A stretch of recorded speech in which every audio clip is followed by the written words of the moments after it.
This is a 20-inch iMac G4 from 2002, and in my opinion, it's the most beautiful thing that Apple has ever produced. The only problem is, this one's totally dead.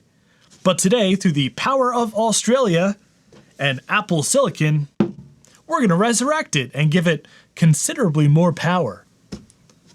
So stay tuned.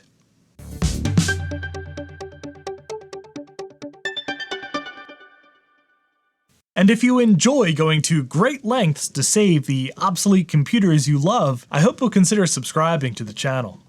The build we're doing today is something that I've dreamt of doing for years, but it's always been a little bit outside of my technical comfort level, because we're swapping out the guts of this beautiful but very dead iMac G4 and powering it instead with a modern M2 Mac Mini, which actually has quite a small logic board. Now, of course, the defining feature of this iMac G4 lampshade is the beautiful display floating on a perfectly balanced stainless steel adjustable arm. And there have been a few people who have hacked this display to work over DVI, but that involves some serious rewiring that I've never worked up the guts to try. But some very clever folks from Sydney, Australia, named Juicy Crumb, have built something incredible. It's a brand new board, which is a drop-in replacement for the 20-inch iMac's original logic board, which connects the beautiful 20-inch display to an HDMI input. And that also means that, unlike other hacks, this is fully reversible. If you want your iMac G4 back, just pop out this Juicy Crumb board and pop your original logic board back in. Now, the thought behind the Juicy Crumb is that you'd convert your beloved but unused iMac G4 into something usable, a beautiful display, without destroying it. And we're gonna have some fun playing around with it like that, but when Juicy Crumb first reached out to me and asked if I'd like to play around with a special pre-production board, the first thing that popped into my mind was building an M2 iMac G4 that I could just use. But before we get too deep into tearing down my poor dead iMac, let's take a closer look at this board. Right after a quick word about today's sponsor, PCBWay. Not only does PCBWay offer high-quality PCB prototyping and production, but they also offer on-site PCB assembly. And they can source some of the components with their turnkey service. They also offer things like high-quality 3D printing, injection molding, CNC machining, even sheet metal fabrication. Do you need HDI PCBs? Well, PCBWay offers that too. High density up to 60 layers with a wide range of customizable options. Make sure to check out the Advanced PCBs section to see all of the different options for materials, thickness, layers, and of course, most importantly, solder mask color. So if you have any PCB or prototyping needs, I hope you'll give PCBWay.com a try. So I know I said this was a pre-production board, but the only pre-production thing about it is actually the firmware. The hardware itself is finalized, and this is the production version.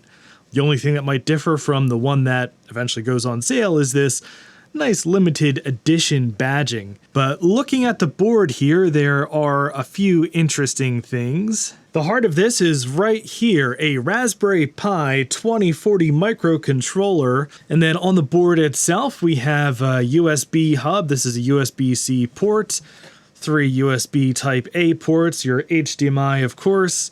These are physical brightness controls.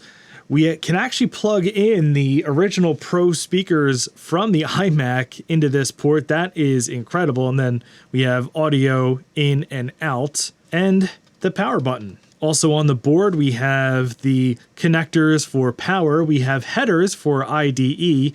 I'm actually not quite sure why they're there, possibly just to help with alignment of the board. I don't think they're actually connected. And here we have 2 USB connectors, which we could, if we wanted to, use to wire up a new optical drive or something, or put USB ports out the front of the iMac. And then on the back here we have 20-inch limited edition number 10 of 10. I feel very honored to get one of the first 10 of these. And to reiterate, this board is specific to the 20-inch iMac G4. And that is a bit of a rare model, as not a ton of them were sold compared to the 15 and 17-inch versions. Let's tear this thing open.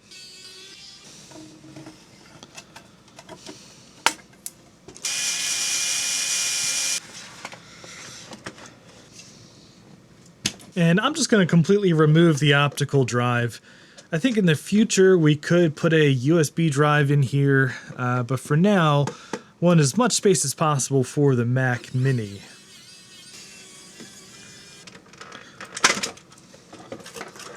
Alright, so up here is the guts of the power supply, which I'm hoping still works. If not, we'll have to pull it out and either fix it or find a replacement. Yeah, I think we're good to just give this a quick test with the Juicy Crumb board. Now, installing the board should be quite simple.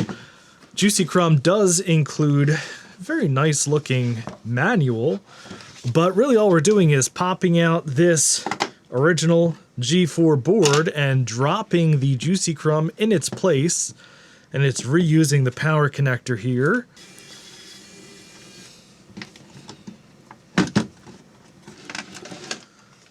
All right, these plastic covers need to come off.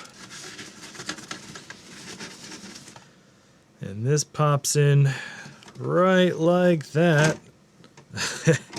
Whoa, look at that. It's like it's a perfect fit. All right, let's reconnect these three connectors. There's the display. Power.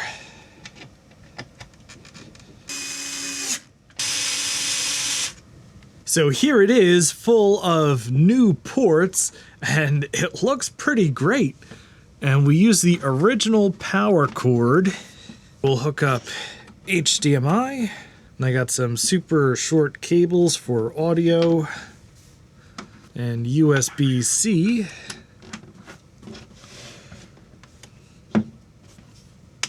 All right, we'll hit the power button on the display. Oh, we have a power light, so the power supply works. Oh, look. There it is, my Mac Mini on this iMac G4. Oh my God, it's glorious. And as is tradition, we'll test the speakers with my early 2000s emo band. Oh yeah. Well, they work.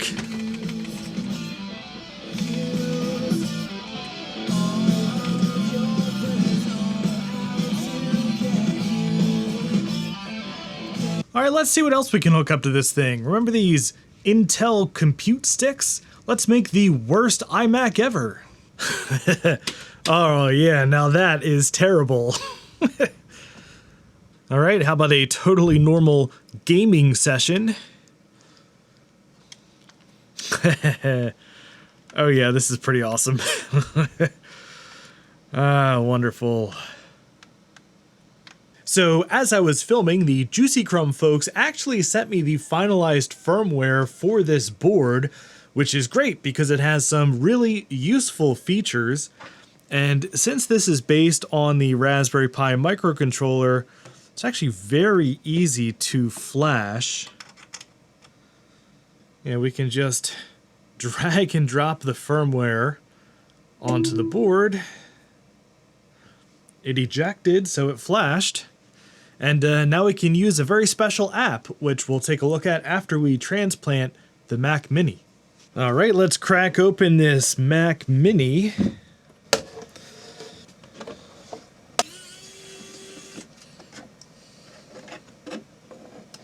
And yeah, just look how small that logic board is in there. It's not even half of the space of this enclosure. Okay, so check this out.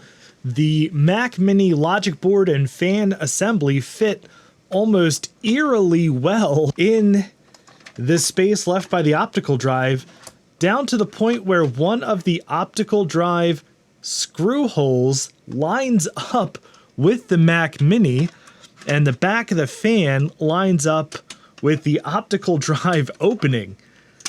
Did Apple do this on purpose? Okay, so let me give you a little tour of our definitely not janky at all build. I have the power supply tucked up underneath the fan of the iMac G4, and I have the motherboard fan assembly here. It fits shockingly well, even screwed into where the original optical drive was screwed to the chassis here. I've got the Wi-Fi antenna mounted right here next to the door for the optical drive, so it should get good reception. And I have access to the front panel here, which, yeah, I'm going to route some wires through the back here, so it's not totally buttoned up, but still reversible. And from the front at least, it's going to look and feel like an M2 iMac G4. And I did wire up a separate power button for the Mac Mini, so we have to turn that on separate from the display itself, but this should work fine, and I think that this power button looks kind of nice, even if my soldering was a bit janky. Oh man, and here it is in all of its glory, our M2 powered iMac G4, and it is every bit as wonderful as I could have dreamt. And I mean, it feels like you're just using an iMac G4, but it's running all the modern software. It's kind of surreal and anachronistic and still futuristic at the same time. I mean, Apple could release this machine today and people would love it. I mean, this looks better than the current iMacs by a long shot. I mean, it's wonderful. The screen floating on this arm, the bright, vibrant display, and it's not even IPS. It's just the best of 2002. I am so happy with this. There's one more thing we have to do though, so let's come in a little bit closer. That updated firmware that we installed on the board lets us use this Juicy Crumb applet, which allows even better integration of this display into macOS. Namely, it lets us adjust screen brightness from the applet. We're going to have to choose to let the app run even though it's from an unidentified developer. And look at that, software from Colin Mister, you'll recognize as longtime friend of the channel, has been installed. We'll have to restart the computer here. Oh man, this is so freaking cool. And now we have this Juicy Crumb app up here, and we can adjust the screen brightness from this app and get some other device settings, check for firmware updates and stuff. So very cool, very handy, and this is my new favorite computer. Oh yeah, gaming on the iMac G4. This is amazing. Oh man, I cannot even begin to describe how freaking cool this feels. Just using this machine, this beautiful iMac, as if it were a new computer, because now it is. And I cannot believe this display is decades old and still looks this good and this smooth. This is just freaking awesome. I just want to use this computer all the time, seriously. Forget my MacBook Pro. I want to use the iMac G4 M2. Okay, so that'll do it for today's build, and I am so ecstatic to have this machine. It is everything I dreamt it could be and more. Now, there are a few quirks, of course, like 2 power buttons, and that's because the screen can't actually tell if the computer is asleep or not. And it's actually not that big of a deal. it could actually be a benefit. Like, say I wanted to keep this thing running as a server or something, and I wanted to just shut down the screen separately, I can do that. And there are still 2 power cords coming out of it, but I think that's a pretty easy thing to rectify. I can just tap into the back of the power connector and run some power up to the Mac Mini. And that way we'll just have the one original iMac power cord. Other than that, this is a seamless experience. I am so grateful to Juicy Crumb for sending me one of the first 10 units. And they are doing a run of these to put on sale, though I'm not sure how limited of a run it's going to be, because as I mentioned, this 20-inch iMac G4 was a pretty rare model, and I don't think there's a whole lot of them out there. But if you're interested, I will of course put a link down in the description below. In any event, if you enjoyed this video, I'd appreciate a thumbs up, and if you'd like to see more shenanigans like this, please subscribe down below, and thank you very much for watching. And a special thanks to Graham, Drew Hamlin, James Laurie, George Rosansky, Jesse Ezell, Matthew Crowell, April White, James Fryman, Andrew Nicholson, Scott Cedarbaum, Frodo Jedi, Lyle Truid, Unknown Soldier 41, Tom Woodfin, Alex Hoffman, Veronica Explains, Paul Spencer, Control-Alt-Reese, Ryan, Chris Biggs, Jason Papez, Scott Thompson, Camel Rakowski, Chris Nelson, Greg from Hut K Mods, Chris Calderon, and Gaspar Heller, who are my highest tiered patrons and all of my Patreon supporters for helping to make these videos possible.